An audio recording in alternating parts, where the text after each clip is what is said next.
Welcome my dear students. Today we will discuss regarding forms of power sharing.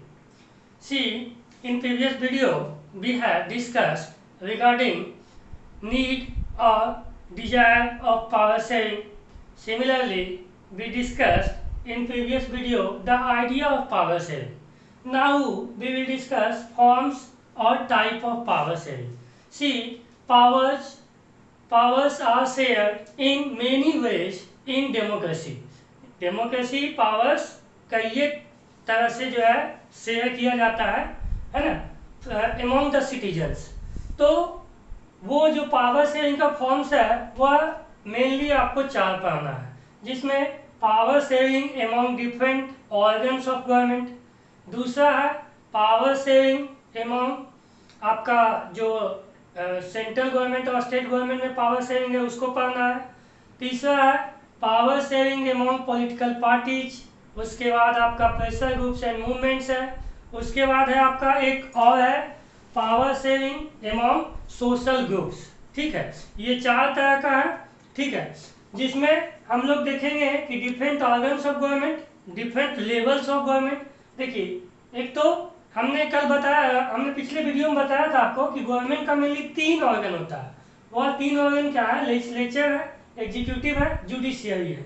उसी तरह से government जो level में डिवाइडेड होता है, आपका जो फुल कंट्री के लिए, जो आपका कंट्री के लिए गवर्नमेंट होता है, जो आपका पूरा कंट्री को एडमिनिस्टर करता है, उसको सेंट्रल गवर्नमेंट कहते हैं। छोटा छोटा एरिया को देखता है उसको प्रोविंशियल गवर्नमेंट, इंडिया में उसको स्टेट गवर्नमेंट कहते हैं।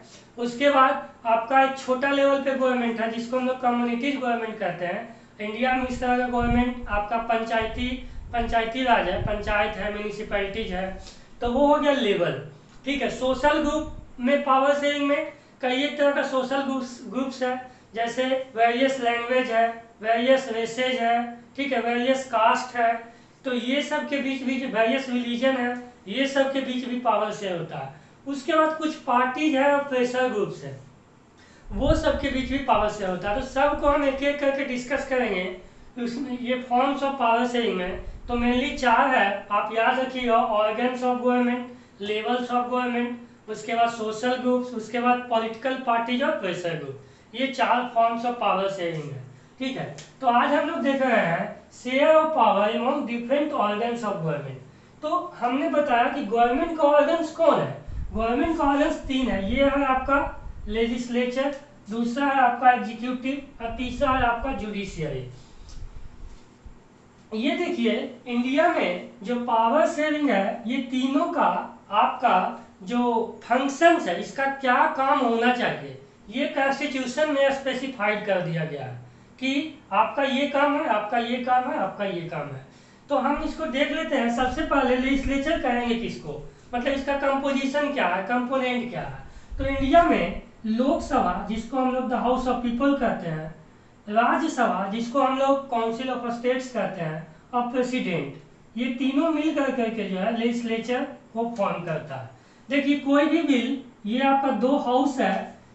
जनरली जो ऑर्डिनरी बिल होता है वह कोई भी हाउस में प्रेजेंट होकर के दूसरा हाउस में जाता है और वहां से पास होकर करके जब प्रेसिडेंट इस पे अप्रूवल दे देता है तब जो है वह लॉ बन जाता है। तो जो लेजिस्लेचर है वो कहिए कि जो दोनों ऑर्गन है, कौन? एग्जीक्यूटिव और जुडिशियरी, ये दोनों ऑर्गन का बेस है। बेस कहने का मतलब अगर ये नहीं रहेगा तो ये दोनों का कोई मतलब नहीं है, क्योंकि जब तक लॉ नहीं बनेगा तब तक उसका इम्प्लीमेंटेशन और एप्लीकेशन दोनों जो है प्रैक्टिकेबल नहीं है। ठीक है, यानी कि ये जो है हम इसको कहते हैं कि जो तीनों ऑर्गन है गवर्नमेंट का, उसमें जो है फर्स्ट अमॉन्ग थ्री, ठीक है ना, ये तीन ऑर्गन में जो फर्स्ट प्लेस दिया गया है वह लेजिस्लेचर को दिया गया है, क्योंकि यह लॉ को बनाता है। और विदाउट लॉ जो है क्रिएशन, आपका एग्जीक्यूटिव का रोल नहीं होता है, क्योंकि लॉ बनेगा तभी तो इसको इम्प्लीमेंट करेगा, लॉ बनेगा तभी तो इसके एप्लीकेशन को जो है वह समझेगा या उसके अनुसार लोगों को पनिश करेगा, डिस्प्यूट्स को सॉल्व करेगा। विदाउट लॉ जो है ये दोनों का रोल नहीं होता है, तो इसीलिए हम इसको फर्स्ट अमॉन्ग थ्री कहते हैं। तो लेजिस्लेचर किससे बनता है? लोकसभा, राज्यसभा और प्रेसिडेंट से। ये देखिए, इसका मेन काम क्या है? लॉ को बनाना, है ना, आपका मेकिंग लॉ बनाने के लिए कॉन्स्टिट्यूशन जो है इसको आपका स्पेसिफाइड कर दिया है कि आप जो है लॉ बनाइएगा। ठीक है, अब देखिए हम एग्जीक्यूटिव देखते हैं। एग्जीक्यूटिव का काम है इम्प्लीमेंट करना, implementation and enforcement of law. देखिए सबसे पहले पावर को समझिएगा, हम लोग मेन पावर देख रहे हैं। इसका पावर है लॉ को बनाना, इसका पावर है लॉ को इम्प्लीमेंट करना, इन्फोर्स करना। तो इंडिया में जो एग्जीक्यूटिव है उसका कंपोजिशन क्या है, तो ये जो है आपका president, PM plus council of ministers, ये जो है आपका सारा मिल करके जो है एग्जीक्यूटिव को फॉर्म करता है। प्रेसिडेंट एडमिनिस्ट्रेटिव हेड होता है कंट्री का, एग्जीक्यूटिव हेड होता है। पीएम जो है वह इसको जो है आपका सजेस्ट करने के लिए, एडवाइस देने के लिए रहता है। काउंसिल ऑफ मिनिस्टर जो है ये पीएम पार्ट है। ठीक है, तो ये सब मिल करके जो लेजिस्लेचर लॉ बनाता है उसको इम्प्लीमेंट करता है। ठीक है, क्लियर हुआ। अब हम लोग देखिए जुडिशियरी को देखते हैं। इसका पावर देख लिए, लॉ को बनाना इसका काम है, और ये इसी पे के बेस पे एग्जीक्यूटिव और जुडिशियरी काम करता है। तो देखिए जुडिशियरी का काम है, सबसे पहले इसका काम समझते हैं, लॉ को इंटरप्रेट करना, इंटरप्रेट लॉ। ठीक है, उसके बाद डिस्प्यूट को सॉल्व करना। कोई अगर डिस्प्यूट होता है, ठीक है, लॉ में, जिसको अगर आपका डिस्प्यूट्स होता है अमॉन्ग सिटीजन्स, अमॉन्ग स्टेट्स, या फिर सिटीजन्स का कंट्री से किसी भी तरह का डिस्प्यूट हो, यह इसको सॉल्व करता है लॉ को इंटरप्रेट करके। इसको हम लोग वॉचडॉग ऑफ डेमोक्रेसी कहते हैं, वॉचडॉग ऑफ डेमोक्रेसी कहते हैं। और इसको हम लोग कहते हैं कि कॉन्स्टिट्यूशन का जो है ये डिफेंडर है, या जो है प्रोटेक्ट करता है कॉन्स्टिट्यूशन को। तो इसका आपका कंपोजिशन क्या है, इसका कंपोजिशन है आपका सुप्रीम कोर्ट, हाई कोर्ट, और उसके बाद लोअर कोर्ट्स है। सुप्रीम कोर्ट है, हाई कोर्ट स्टेट्स में होता है, हर आपका 2 से ज्यादा स्टेट के लिए एक हाई कोर्ट भी हो सकता है। उसके बाद डिस्ट्रिक्ट और छोटा लेवल पे लोअर कोर्ट्स होता है, सेशन कोर्ट है, और भी अलग अलग तरह का कोर्ट होता है। तो सबका पावर बटा हुआ है, ये लॉ बनाएगा, ये इसको इम्प्लीमेंट और इन्फोर्स करेगा, ये लॉ को जो है इंटरप्रेट करेगा। अगर कोई डिस्प्यूट्स है लॉ में, कोई कंफ्यूजन है, तो इंटरप्रेट करके उस डिस्प्यूट को सॉल्व करेगा।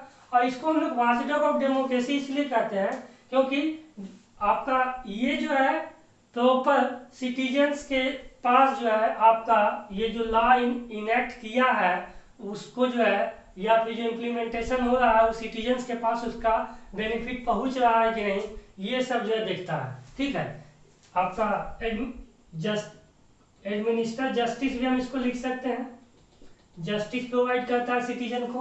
तो ये जो इसका 3 पावर है। ठीक है, अब देखिए ये जो गवर्नमेंट का ऑर्गन्स है, लेजिस्लेचर, एग्जीक्यूटिव और जुडिशियरी, ये जो है सेम लेवल पे है, सेम लेवल पे है, लेकिन पावर जो है डिफरेंट है।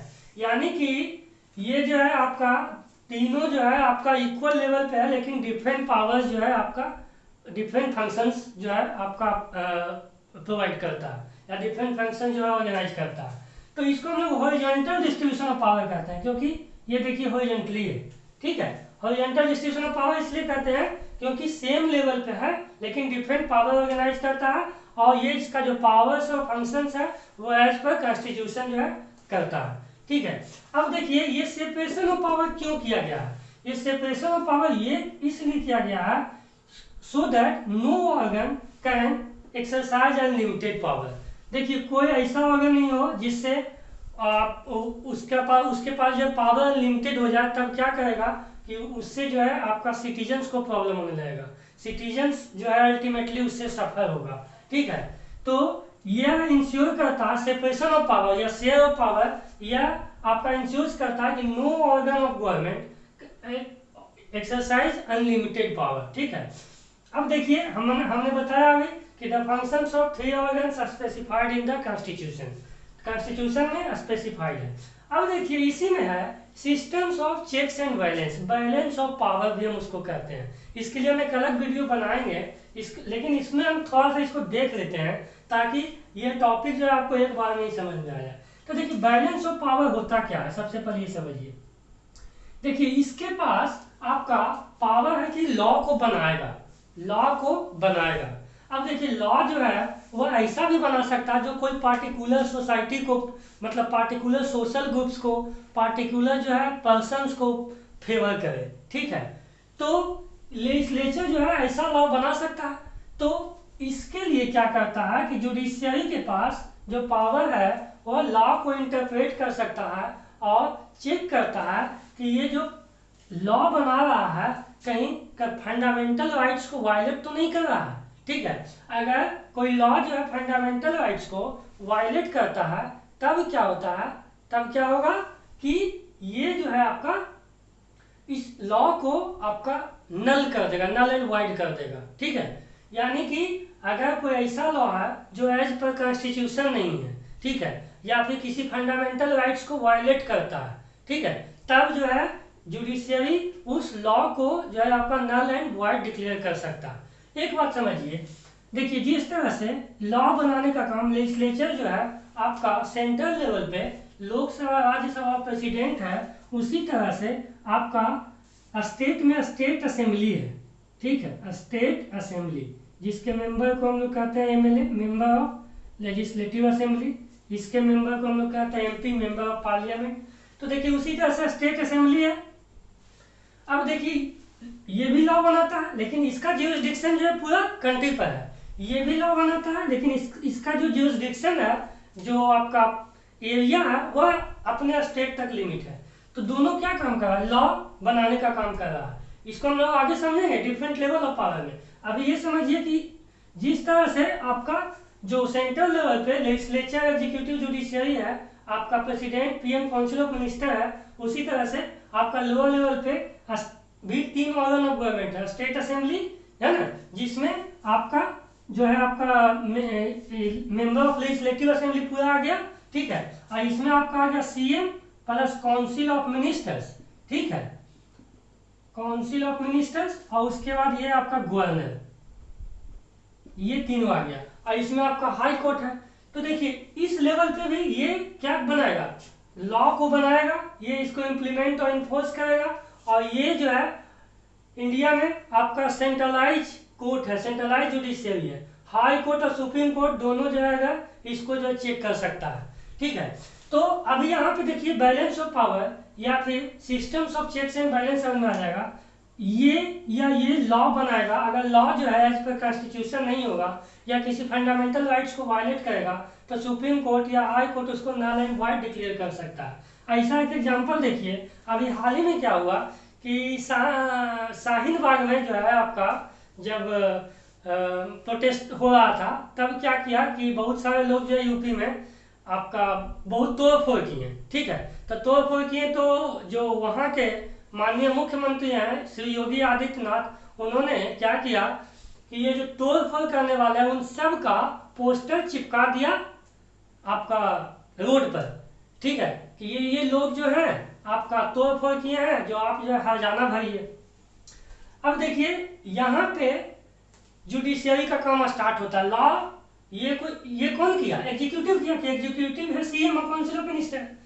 तो यहाँ पे आपका कुछ लोग उसको अपोज किया कि ऐसा कोई लॉ है नहीं, इससे जो है राइट टू प्राइवेसी जो है वायलेट हो रहा है।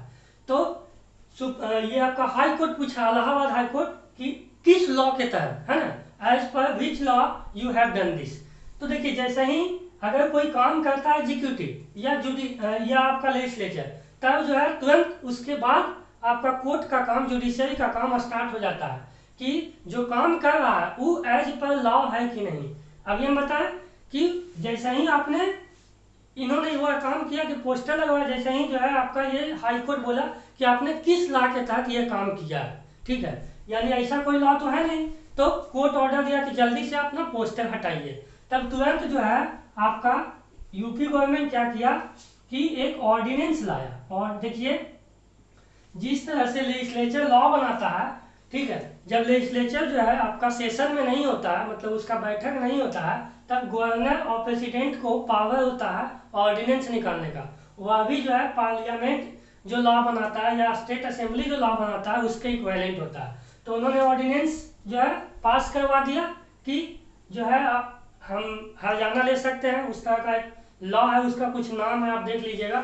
उसी तरह से अभी देखिए केरला गवर्नमेंट में क्या हुआ कि ऐसा एक ऑर्डर निकला कि जो कोरोना के कारण मंथ में 6 डेज का सैलरी जो है कट कर दिया जाएगा। तब जो है देखिए ये काम कौन किया, सीएम काउंसिल ऑफ मिनिस्टर मिलकर किया, यानी जो एग्जीक्यूटिव है, ठीक है। तब तुरंत जो है जो उससे अफेक्टेड है, जो आपका जो सर्विसमैन है, वह तुरंत कोर्ट पहुंचा कि ये जो है गलत है। तो हाई कोर्ट जो है आपने बोला कि ऐसा कोई लॉ आप है ना, एज पर विच लॉ जो यू हैव डन दिस, किस लॉ के तहत आपने ये काम किया है। तो ऐसा कोई लॉ है नहीं, हाई कोर्ट जो है उसको नल एंड वाइड किया। तब जो है केरला गवर्नमेंट भी ऐसा ही एक ऑर्डिनेंस लाया, ठीक है, ताकि जो है वह रीजन दिया कि इससे जो है हमारा जो आपका फाइनेंशियल जो डिफिसिट है वह खत्म होगा। तो देखिए ऑर्डिनेंस ला, इसको छोड़ दीजिए, सिर्फ यहाँ तक समझिए कि जैसे ही यह कोई काम करता है वैसे ही उसके तुरंत बाद जो है आपका जुडिशियरी का काम स्टार्ट हो जाता है कि जो काम कर रहा है, जो इम्प्लीमेंटेशन और इन्फोर्समेंट कर रहा है वो एज पर जुडिशियरी है कि नहीं, ठीक है। उसी तरह से जब स्टेट असेंबली और ये जो है आपका पार्लियामेंट कोई लॉ बनाता है तो वह लॉ जो है एज पर कॉन्स्टिट्यूशन है या नहीं, या फिर कोई फंडामेंटल राइट्स को वायलेट तो नहीं कर रहा है। आप आर्टिकल 13 को देखिएगा, आर्टिकल 13 जो है वह बताता है कि अगर वैसा कोई भी लॉ जो फंडामेंटल राइट्स को वायलेट करता है वह जो है आपका नल है ना, जीरो समझा जाएगा उसको। तब देखिए लेजिस्लेचर और एग्जीक्यूटिव कोई ऐसा काम कर सकता है जो एज पर लॉ नहीं है, एज पर कॉन्स्टिट्यूशन नहीं है, तो जुडिशियरी जो है उसको नल एंड वाइड आपका डिक्लेयर कर सकता है। दूसरा देखिए क्या है कि लेजिस्लेचर एग्जीक्यूटिव में भी कुछ रिलेशन है। देखिए एग्जीक्यूटिव जो है लेजिस्लेचर का पार्ट होता है, जैसे लोकसभा है, राज्यसभा है, प्रेसिडेंट है। तो ये जो पीएम है वह लोकसभा या राज्यसभा दोनों में से किसी एक का मेंबर होता है। काउंसिल ऑफ मिनिस्टर भी इसी तरह से होता है। प्रेसिडेंट जो है आपका दोनों जगह जैसा कि देख रहे हैं, ठीक है। तो ये जो है इसका काम को रिव्यू करता है। कैसे रिव्यू करता है तो देखिए कैसे रिव्यू करता है। सबसे पहले अगर कोई ऐसा बिल ये प्रपोज कर रहा है, कोई ऐसा काम या कर रहा है ना, मान लीजिए कोई ऑर्डिनरी बिल लाया और वह लोकसभा में या फिर राज्यसभा में पास नहीं हो पाया, तो इसका मतलब जो है इसके पास मेजोरिटी नहीं है। तो उस समय रिव्यू करता है जिसको हम लोग कहते हैं नो कॉन्फिडेंस मोशन। और नो कॉन्फिडेंस मोशन अगर पास हो जाता है तो जो गवर्नमेंट है वह रिजाइन कर देता है, ठीक है। उसके अलावा ये जो काम करता है तो पार्लियामेंट का जब सेशन होता है उसमें क्वेश्चन पूछा जाता है काउंसिल ऑफ मिनिस्टर से क्वेश्चन आवर में, ठीक है, कि ये काम किया है उसमें किस तरह का डेवलपमेंट है, या फिर किसी भी तरह का जो है आपका क्वेश्चन पूछा जा सकता है इसके फंक्शन से रिलेटेड। 0 आवर है, ठीक है, इस तरह का आप जो है डिस्कशन होता है लॉट्स ऑफ। तो ये सब जो है ये सब के थ्रू इसको रिव्यू करता है। उसी तरह से आपका एग्जीक्यूटिव भी लेजिस्लेचर पे कंट्रोल करता है। कैसे कंट्रोल करता है कि अगर आपका पीएम जो है एडवाइस करेगा प्रेसिडेंट को और ये रिजाइन कर देगा तो पूरा जो है आपका लोकसभा डिजॉल्व हो जाता है, यानी गवर्नमेंट खत्म हो सकता है, ठीक है। अब देखिए जुडिशियरी एग्जीक्यूटिव को कैसे कंट्रोल करता है ये समझिए। देखिए एग्जीक्यूटिव जो है जुडिशियरी को अपॉइंट करता है। आपने सुना होगा कि हाई कोर्ट और सुप्रीम कोर्ट का जो जज है उसको अपॉइंट करता है प्रेसिडेंट, ठीक है। प्रेसिडेंट अपॉइंट करता है, लेकिन जुडिशियरी इंडिपेंडेंट है, वह इंडिपेंडेंटली दोनों का देखरेख करता है, ठीक है। ये इसको अपॉइंट करता है, पीएम का भी उसमें जो एडवाइस रहता है, ठीक है। हालांकि उसका जो एक अलग सिस्टम है, कॉलेजियम सिस्टम। अभी हाल ही में जो है कुछ दिन पहले 2017 या 18 में आपका नेशनल जुडिशियल अपॉइंटमेंट कमीशन करके ऐसा कोई आया था। ये लॉ जो है लेजिस्लेचर बनाया था, तो जुडिशियरी का इंडिपेंडेंट जो है उससे आपका कम हो रहा था, तो वो जो है उसको judiciary null and void declare कर दिया। लेकिन अब ये समझिए कि ये जो इसको अपॉइंट करता है, ठीक है, तो इसका अपॉइंटमेंट का काम आपका जुडिशियरी में जो आपका सुप्रीम कोर्ट और हाई कोर्ट का जजेज है उसको अपॉइंट जुडिशियरी एग्जीक्यूटिव करता है। और उसी तरह से अगर यह जो है किसी तरह का प्रॉब्लम है इसका जजेज में, ठीक है, कोई काम करने में सक्षम नहीं है, उस जो है करप्शन का जो है आपका गिल्टी है, तब जो है इम्पीचमेंट लाया जा सकता है। इम्पीचमेंट के थ्रू उसको हटाया जा सकता है, वह जो है लेजिस्लेचर करता है। तो ये जो देखिए है ये तीनों गवर्नमेंट यानी तीनों ऑर्गन के पास अनलिमिटेड पावर नहीं हो और दोनों एक दूसरे को तीनों एक दूसरे को जो है आपका चेक करें, बैलेंस करें पावर को, इसी को हम लोग systems of checks and balance कहते हैं। ठीक है, तो आप इसको याद रखना है कि systems of checks and balance क्या है, ऐसे हम इसका एक सेपरेट वीडियो बना देंगे। तो ये क्लियर हो गया आपका share of power among different organs of government. इसमें आपको याद रखना है कि गवर्नमेंट का 3 ऑर्गन्स होता है, लेजिस्लेचर, एग्जीक्यूटिव, जुडिशियरी। लेजिस्लेचर का जो है काम है वो लॉ को बनाना, या जो है जो दोनों अलग ऑर्गन है एग्जीक्यूटिव और जुडिशियरी, उसका जो बेस है, पिलर है, क्योंकि जब तक ये लॉ नहीं बनाएगा तब तक ना इसका इम्प्लीमेंटेशन होगा, तब तक ना इसका एप्लीकेशन होगा। ठीक है, तो इसीलिए इसको फर्स्ट अमंग द 3 ऑर्गन्स कहा जाता है। इन तीनों का काम जो है कॉन्स्टिट्यूशन में स्पेसिफाइड है, इसको हॉरिजॉन्टल डिस्ट्रीब्यूशन ऑफ पावर भी कहते हैं। ऐसा इसलिए किया गया है पावर शेयरिंग, ताकि कोई भी एक ऑर्गन जो है अनलिमिटेड पावर को जो है आपका एक्सरसाइज नहीं कर सके। Thank you.